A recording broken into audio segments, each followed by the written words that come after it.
welcome back. Connor Happer, Josh Yodson with you on the Connor Happer Show on 1620 The Zone and on 1620thezone.com. This one from Michael Brunts, who will join the show in 1 hour. Hello, Michael Brunts. Michael has a tweet. Huskers AD Troy Dannon says, Nebraska has found room for 1,500 additional seats in the Devaney Center for volleyball. That would push the capacity up close to 10,000. Wonder where. How do you just find room? We found room. It was in the back. It's like this is not a load bearing wall. We can't. we could put more seats there if we want to. I guess. Well, Cook asked for it on his way out, so they were like, "Well, we got to find it." They always say with the ballpark downtown, what do they say? 24,000 with the expansion possibility to like 35,000 or something like that. What does that mean? That's a wide swath. Where are the blueprints for that? I'd like to see that. Well, we got all these fixed seats, and then we really just ballpark who's milling about in the outfield back there. No, but they're talking about they would have 35,000 fixed seats. Oh, okay. I think that's what they're saying. Expandable to 35,000. In this case, at the Bob Devaney Sports Center, now expandable to nearly 10,000. I thought these old stadiums weren't expandable. I mean, at some point, the walls are the walls, yes? At some point, the walls are the walls. You can only stack so many people on top of each other. Yeah. So there is still a demand, yes, for Nebraska volleyball. Maybe even more so a demand now. Talk about that a little bit later as well. What happens with Dani Busboom Kelly's Nebraska volleyball program? DBK. Yeah, it is. It'll be really interesting. So, back to the question that I asked Jacob. So you follow the line. You follow if John Cook is Tom Osborne. A lot of similarities, right? They took over for the people who kind of built it, right? Those people, Bob Devaney and Terry Pettit, left it in a really, really nice place. Obviously, it's a good program. And then elevated it and took it to the next level for exactly 25 years. Now, John Cook didn't win a national championship on his way out, but if they would have crowned national champions like they did in football in 1997, maybe John Cook and his Nebraska Cornhuskers this year would have been just voted the national champs after playing in a bowl game, after playing in a bowl volleyball game. Mm-hmm. That would be bad, probably for everybody. I lived through it, and I can't even wrap my head about, I don't know, everybody's done playing. Everybody just pick somebody. Everybody just pick who's the champion is. I don't know. That would be funny, but bad for the sport in general. So if you follow the line, Dani Busboom Kelly is Frank Solich. Or you could say Nebraska's native daughter is coming home. Everyone universally agreed that this was the right hire and this was the only hire, handpicked in part by the legendary coach. Maybe Dani Busboom Kelly is Scott Frost. I think there is enough evidence to say that she is neither of those. So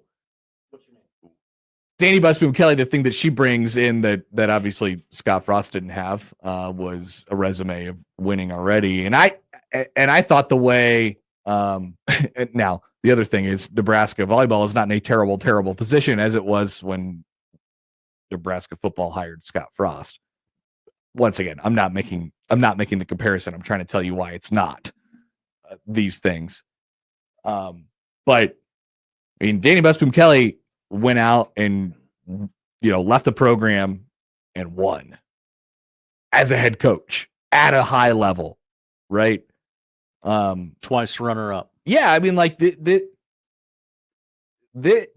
is a good hire outside of the fact, a great hire outside of the fact that she was a University of Nebraska volleyball player and a University of Nebraska volleyball coach. 82% winning percentage. That's pretty good. Yeah, I'd say that is pretty good, Josh. And Cook, I would agree with you on that one. Cook addressed it. Thank you. Yeah, but on the other hand, like Scott Frost had a pretty good winning percentage. He was coming off of an undefeated season. People forget that. At a lower level school. At a lower level school, and they won a national championship though, Josh. They did. They were voted as a national champion by somebody, or they were a computer said that they were a national champion of something. Anyway, still a vote, kind of. But Cook addressed it. He said that pressure of hosting the Final Four and all year, everybody's telling you, yeah, I got my tickets. I'll be there. I hope you will too. I would assume that the players in the program and the fans of the program, I think, as a result of this, will see that as a breath of fresh air a little bit for the program. Just something, not that it needed to change, not that it needed to be different, but she's going to approach things in a different way. She's intense. I mean, she is, and she is opinionated. You heard John Cook tell that story in the press conference of, hey, we're going to, you're a great setter. We're going to move you to libero. And she said, bleep you, and left. And nobody saw her for 3 days. It's like, that's crazy. I forgot about that. There were so many great stories and great moments of that press conference. I forgot about that one somehow. That's the origin story of basically how Dani Busboom Kelly became the coach of the coach that we know now, and now the coach of Nebraska volleyball. And I think a really, really good one. And I think it's a good lesson to tell you off of the other two hires that I mentioned there, the handpicked successor and then the native son, or in this case, the native daughter. We're talking about Solich and Frost. It shows you that those two things aren't necessarily bad ideas, but it also goes to show you that it doesn't matter like what they're, in a lot of cases, like what the background is or where they come from or what is the top thing on their resume. All that's going to matter at the end of the day is, do you know the place? Can you do it here? Are you a good volleyball coach at the end of the day? And I think she checks all those boxes. You never know. Let's take a phone call here from the hotline. Looks like we got Jim on the line today. Jim, thanks for calling. What's up? Hi, guys. Well, you kind of touched on my thought, which, I've been hearing all morning about these comparisons with, Frank Solich coming in after Osborne. But the difference here is, for me, is the difference between Osborne and Cook is that Cook had the vision to take his successor and send her out. Tell her, if you want this job, you're going to have to go out and get out of here, when she was on his staff. And, I've always, frankly, I have a hot take, right, that I stand outside of everyone. Well, I blame Osborne for handing the keys to Solich with no experience. Yeah. And, and John Cook had the vision to not, to go out and get Dani, thinking this could be the next head coach, but she's going to have to get out into the world and get more experience. So those comparisons have been drawn all morning. You kind of touched on here just recently, but that was my take. It's like, this is very uncomparable because of John Cook's vision, right? Right. I agree with you completely. No, Jim. No, you touched on it. I just wanted to kind of reiterate. Thank you, Jim. Thanks, guys. Appreciate the call. Yeah.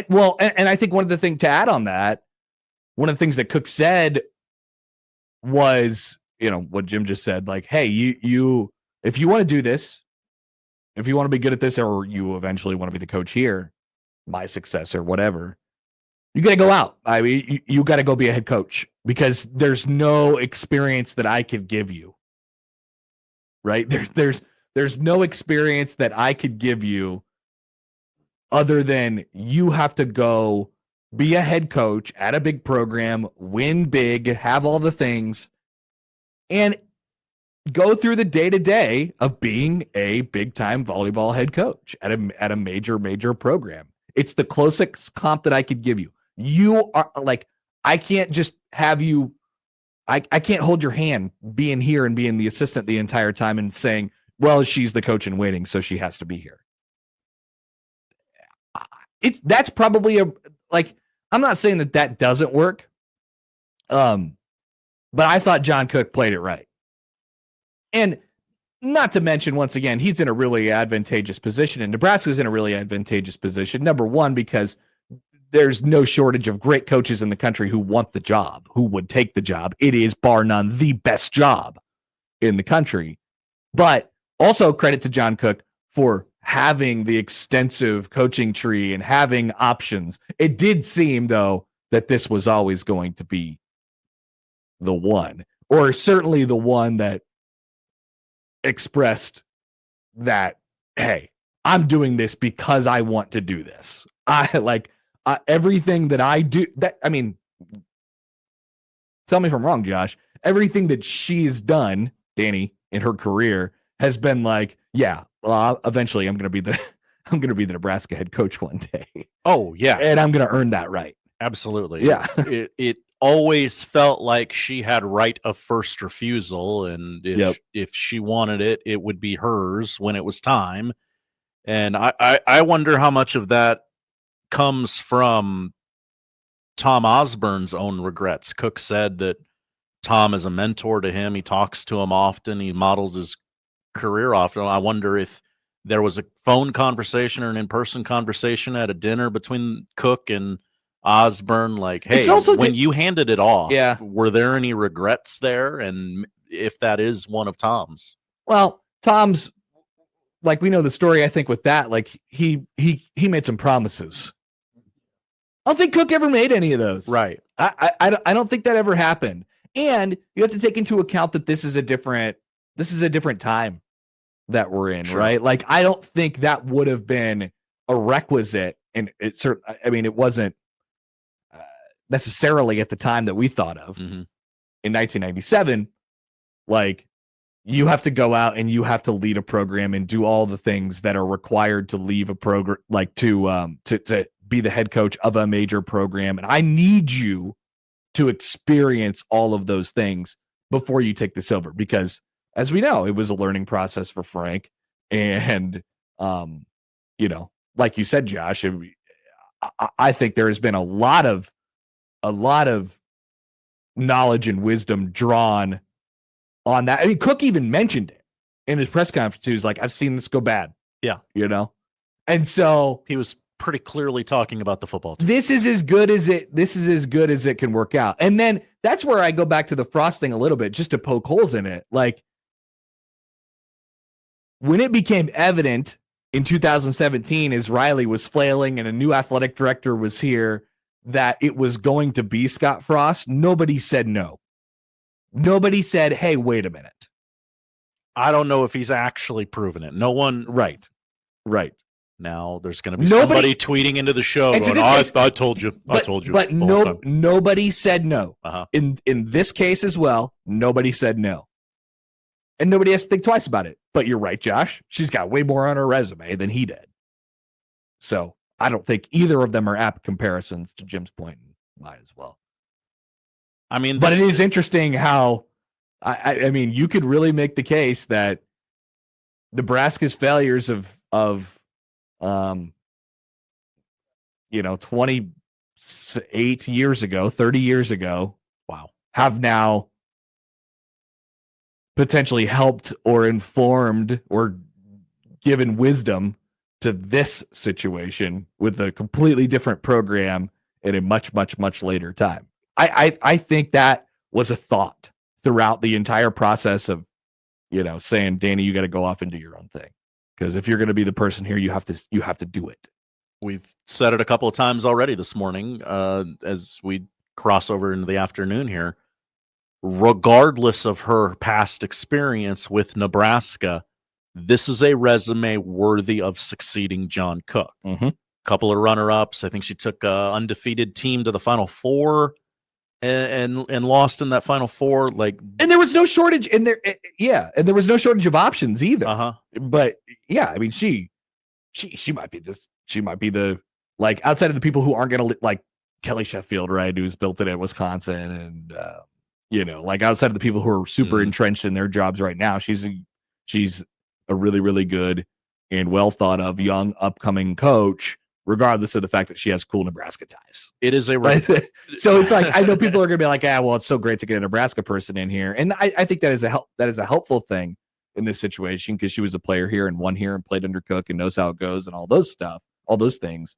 But I think the better part for Nebraska and more helpfully informs of how good she's going to be here as a head coach is her head coach resume, is her experience. It is I understand women's sports are a little different than men's sports, but it is a retirement so major and a succession plan that was so well executed that Nebraska's two main rivals, Creighton and Wisconsin, both of their head coaches, they're like, you guys nailed this. not just the obligatory, hey, congratulations on a great career, John Cook. It was an honor to coach against you. Not that. It was, this was so well done. Yeah. The retiring and the hiring was so well executed.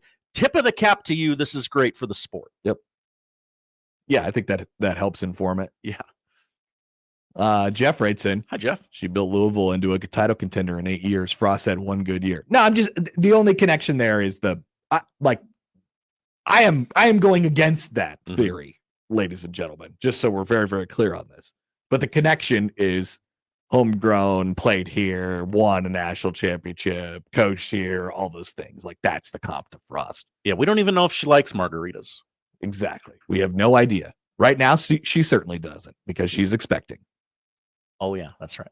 So at least we hope not.